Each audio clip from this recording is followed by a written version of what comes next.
साल 2012 कर्नाटका के धर्मस्थला में भीमा नाम के एक आदमी को उसके मालिक का कॉल आता है। कॉल पूरा हो जाने के बाद वो उसके मालिक की बताई हुई जगह पर पहुंचता है, लेकिन वहाँ का नज़ारा देख के वो पूरा शॉक हो जाता है। वहाँ एक तरफ ब्लैक कलर की एसयूवी खड़ी थी, वहाँ पर उसका मालिक भी था और कुछ पुलिस वाले भी थे। लेकिन जब भीमा को कारण पता चलता है कि ये सब वहाँ पर इकट्ठा क्यों हुए, तो उसके पैरों तले जमीन खिसक जाती है। उस जगह पर एक लड़की की लाश पड़ी हुई थी और उस लड़की के शरीर पे एक भी कपड़ा नहीं था। उसे देख के साफ पता चल रहा था कि किसी ने उसके साथ बहुत बुरा करके उसे मार डाला हो। उस लड़की का सामान भी उसके शरीर के आसपास ही बिखरा हुआ पड़ा था। जैसे ही भीमा वहां पर पहुंचता है, उसका मालिक उससे कहता है, इस लड़की की लाश को अभी के अभी कहीं दूर जाके ठिकाने लगाओ और साथ ही इसके सामान को भी, यहाँ पर एक भी सुराग नहीं बचना चाहिए। अब भीमा जब ये बात सुनता है तो उसे काफ़ी ज़्यादा शौक लगता है कि आखिर उसका मालिक ऐसा बोल क्यों रहा है। वहाँ पर जो पुलिस खड़े थे उन्होंने भी कोई एक्शन नहीं लिया, ना ही उस लड़की को हॉस्पिटल पहुँचाया, ना ही कोई कंप्लेंट लिखवाई। अगर पुलिस वाले चाहते तो कंप्लेंट लिख के उसके घर वालों को ये इन्फॉर्म कर सकते थे, लेकिन उन लोगों ने ऐसा कुछ भी नहीं किया। ये सब हो रहा था तो भीमा वहीं पर खड़ा बस देखे जा रहा था। भीमा पर उसका मालिक जब गुस्सा करने लगता है तो भीमा उसकी बात सुन के उस लड़की की लाश को ठिकाने लगा देता है कहीं दूर जाके, और उसका सामान भी कहीं दफना देता है। 2012 में वो गायब हुई लड़की, उसके बारे में आज तक कोई पता नहीं चला, और आज की तारीख में 1000 से ज़्यादा लड़कियां धर्मस्थला से गायब हो चुकी है। और आज जब आप इस केस के बारे में सुनोगे, इस इंसिडेंट के बारे में सुनोगे, तो आपके रोंगटे खड़े हो जाएंगे। आप ये सोचने में मजबूर हो जाओगे कि ऐसी चीज़ें भला हो कैसे सकती है। पूरी कहानी को शुरुआत से शुरू करते हैं। 1995 डिस्ट्रिक्ट मांड्या के विलेज राजपुरा में भीमा नाम का एक 18 साल का लड़का रहता था। भीमा को शुरुआत से ही पढ़ाई लिखाई में कोई ज़्यादा इंटरेस्ट था नहीं। तब उसका भाई उससे कहता है कि तुम मेरे साथ काम पे आ जाओ। भीमा भी ये सोच के काफ़ी ज़्यादा खुश हो जाता है कि अब पढ़ाई छोड़ के वो काम करेगा। भीमा एक बहुत ही गरीब फैमिली से बिलोंग करता था।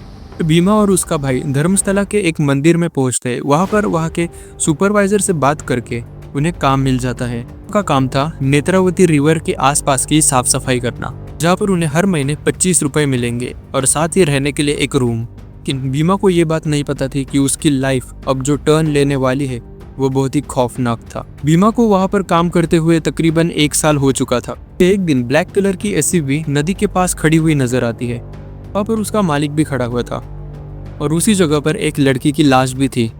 भीमा का मालिक भीमा से कहता है कि हो सकता है इस लड़की ने पानी में कूदकर आत्महत्या कर ली हो और हम इस लड़की के परिवार वालों को जानते भी नहीं है, तो भीमा तुम जाके इस लड़की को कहीं पर दूर दफना दो, साथ ही इसका जो भी सामान है उसे भी। भीमा को भी उसके मालिक की बात पर थोड़ा थोड़ा यकीन हो रहा था, इसलिए वो बिना कुछ सोचे समझे उस लड़की को कहीं दूर जाके दफना देता है। भीमा को उसके मालिक पर थोड़ा शक तब आया जब उसने कहा कि इसके सामान को भी कहीं दूर जाके दफना दो।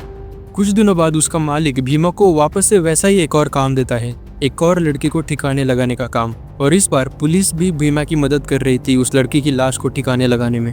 भीमा का शक अब उसके मालिक पे काफी ज्यादा बढ़ गया था, लेकिन भीमा चाहकर भी कुछ बोल नहीं सकता था। वो चुपचाप पुलिस वालों के साथ मिलके उसकी लाश को ठिकाने लगा देता है। उसके मन में कई बार ये ख्याल भी आया था कि क्यों ना मैं पुलिस स्टेशन जाके सब कुछ बता दूं, लेकिन तभी उसे एक बात याद आती है कि पुलिस वाले हर मंडे को उसके मालिक के घर पे आते हैं चाय पीने के लिए। इसका मतलब साफ है कि उसके मालिक की पहुंच पुलिस तक है, और अगर भीमा पुलिस कंप्लेंट करता भी है तो उसके मालिक को तुरंत पता चल जाएगा कि भीमा ने ही पुलिस कंप्लेंट की है और अगला नंबर उसी का हो सकता है। इसलिए वो डर के मारे कुछ भी नहीं बोलता। फिर कुछ साल बीत जाते हैं। धर्मस्थला के कलेरी पेट्रोल स्टेशन से तकरीबन 200 मीटर की दूरी पर एक लड़की की लाश मिलती है। लड़की की एज 14-15 साल की ही होगी। वो शायद से स्कूल जा रही थी। उस लड़की के साथ उन लोगों ने क्या क्या किया था ये मैं एक्सप्लेन भी नहीं कर सकता। उसके शरीर पे सिर्फ उसका शर्ट था, बाकी कोई भी कपड़े नहीं थे। तो वहाँ के लोग कुछ न्यूज़पेपर लाकर उसके ऊपर डाल देते हैं। भीमा को इसके बारे में पता चलता है तो भीमा भी वहाँ पर पहुँचता है। भीमा इसे देख के बहुत ज़्यादा शौक हो जाता है। इस इतनी कम उम्र की लड़की के साथ कोई ऐसा कैसे कर सकता है। भीमा चाहकर भी कुछ बोल नहीं सकता क्योंकि पुलिस वाले भी इन सब में शामिल थे और ये बात भीमा को अच्छे तरह से पता थी। भीमा और पुलिस वाले मिलके उस लड़की की लाश को कहीं दूर जाके दफना देते हैं। भीमा इस चीज़ का विरोध करना तो चाह रहा था, लेकिन वो चाहकर भी कुछ नहीं कर सकता था।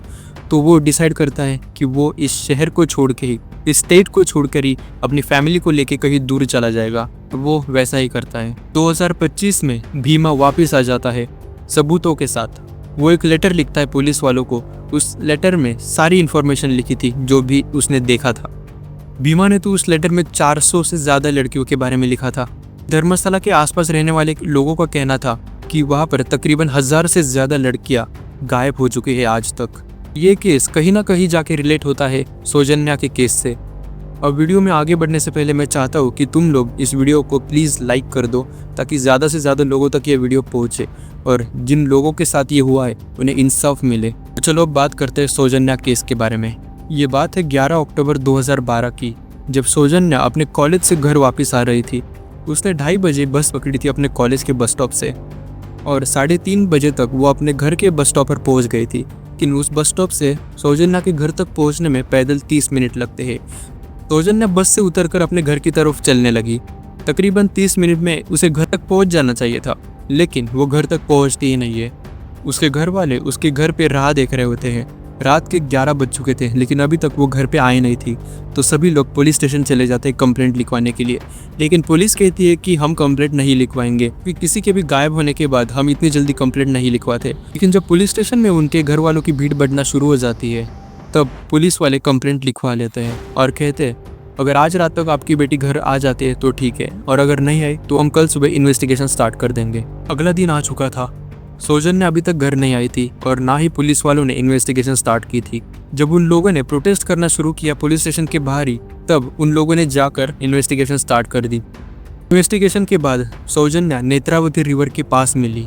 जिस हालत में नेत्रावती रिवर के पास मिली थी वो मैं तुम लोगों को एक्सप्लेन भी नहीं कर सकता। उसके शरीर पे सिर्फ एक दुपट्टा था।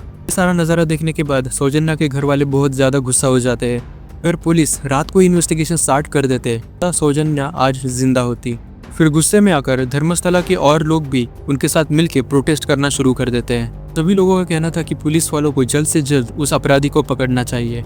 इन्वेस्टिगेशन करते करते पुलिस वाले पहुंच जाते हैं मंदिर की सीढ़ियों पे। धर्मस्थला के ही लोगों ने एक आदमी को पकड़ा था और उन लोगों का कहना था कि उस लड़की के साथ जो भी हुआ है वो इसी आदमी ने किया है।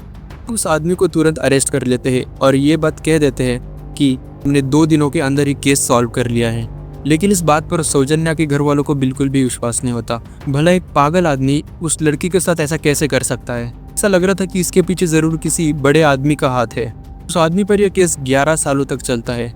कि वकील ने भी ये कहा था कि संतोष राव यानी कि वो आदमी जिसे पुलिस ने अरेस्ट किया है वो दूर कहीं से आया है, और अगर उसी ने उस लड़की के साथ ये सब किया होगा तो उस वक्त वो उस मंदिर की सीढ़ियों पर क्यों बैठा होगा। वो चाहे तो अपने गांव या कहीं और भाग के जा सकता था, फिर तो वो किसी के पकड़ में भी नहीं आता। 11 साल बाद उस आदमी को जेल से रिहा कर दिया जाता है, ये बोल के कि ये बेकसूर है। 2023 में सुप्रीम कोर्ट ने एक रूल पास किया था कि इस केस से रिलेटेड जितने भी कल्प्रिट है इनका नाम कोई भी आगे नहीं लेगा। अब ये सुनने के बाद ये तो साफ था कि इस पूरे कांड में जितने भी लोग हैं वो धर्मस्थला के आसपास के ही है। सौजन्या के जाने के 13 साल बाद भी उसे आज तक इंसाफ नहीं मिला।